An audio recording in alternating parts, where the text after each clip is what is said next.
ओम शांति। सभी भाई बहनें एक कहानी सुनेंगे, नारद जी की कहानी।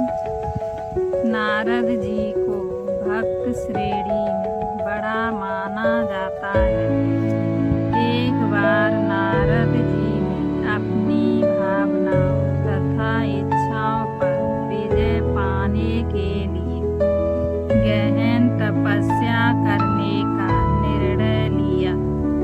उन्होंने एक आश्रम में आसन जमाकर तपस्या आरंभ कर दी।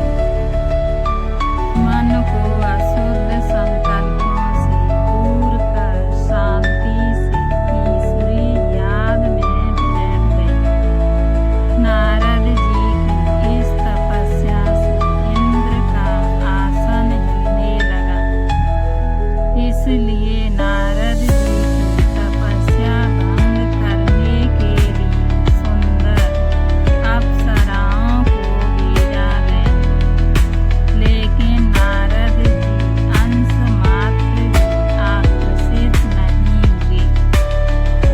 जब नारद जी ने महसूस किया कि वे अपनी कामनाओं और इच्छाओं पर नियंत्रण पा चुके हैं, तब उन्होंने अपनी तपस्या को पूरा किया।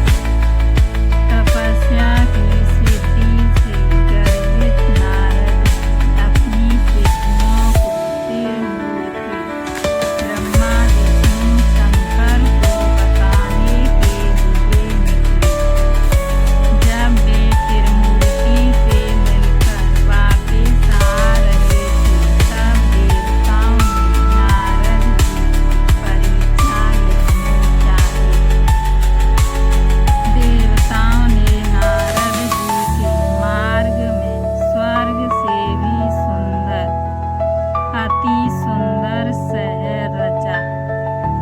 नारद जी को वह शहर देखने की इच्छा हुई और वे शहर के राजमार्ग से जाने लगे। तब उन्होंने सेनानियों की आवाज सुनी। सैनिकों से जब उन्होंने कारण पूछा तो पता चला कि राजा अपनी कन्या लक्ष्मी के स्वयंवर की तैयारी कर रहे हैं। नारद जी को देखकर राजा ने उन्हें सादर आमंत्रित किया और कन्या को आशीर्वाद देने के लिए कहा। जब लक्ष्मी जी नारद जी से आशीर्वाद लेने के लिए आई तो उनकी सुंदरता पर नारद जी मुग्ध हो गए और उन्हें वरने का संकल्प ले लिया। उसी समय नारद जी वैकुंठ में विष्णु जी के पास गए और लक्ष्मी जी से विवाह करने की इच्छा प्रकट की और अनुरोध किया कि उसे हरि का रूप प्रदान करें, ताकि लक्ष्मी जी स्वयंवर में उनको ही अपने पति के रूप में स्वीकार करे। हरि शब्द के दो अर्थ हैं। हरि अर्थात सुंदर रूप और बंदर का भी भाव है।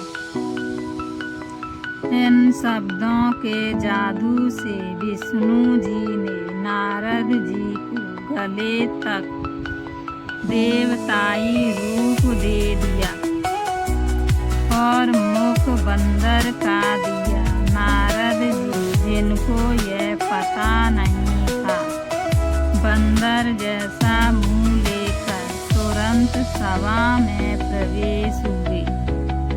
नारद जी बहुत प्रसन्न हो गए थे कि लक्ष्मी जी जरूर उनको ही चुनेगी।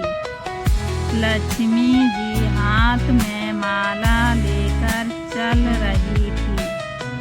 जब वह नारद जी के निकट आई तो बंदर जैसा चेहरा देख बहुत ही आश्चर्य हुआ।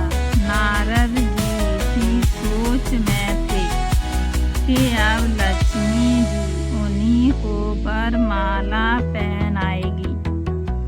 लक्ष्मी जी ने उनकी ओर से हटकर विष्णु जी को अपना वर चुना। बहुत ही अपमानित और चिंतित हो नारद जी वहां से निकल पड़े और सोचने लगे कि इनमें क्या नहीं है और विष्णु जी में क्या है जो लक्ष्मी जी ने विष्णु जी को अपना वर चुना। इस प्रकार मन में विचार करते हुए नारद जी एक नदी के पास रुके और उसमें अपना चेहरा देखा। नारद जी ने अब समझा कि लक्ष्मी जी ने उन्हें क्यों नहीं वरा। आध्यात्मिक भाव शिव बाबा श्रेष्ठ ज्ञान प्रदान कर रहे हैं ताकि हम बच्चे श्री लक्ष्मी श्री नारायण जैसा ऊंच बने। जब बाबा पूछते हैं कि आपको सतयुगी लक्ष्मी नारायण बनना है या त्रेता युगी राम सीता बनना है तो सभी कहते हैं कि हमको तो लक्ष्मी नारायण ही बनना है। लक्ष्य रखना ठीक है लेकिन अपने लक्षणों पर भी समय प्रति समय ध्यान देना चाहिए। नारद जी जो कि लक्ष्मी जी को वरना चाहते थे अपने बंदर जैसे मुंह के कारण असफल रहे। इसी प्रकार हम में भी अगर बंदर जैसे गुण अर्थात चंचलता और अस्थिरता होगी तो हम भी सतयुग में ऊंच पद को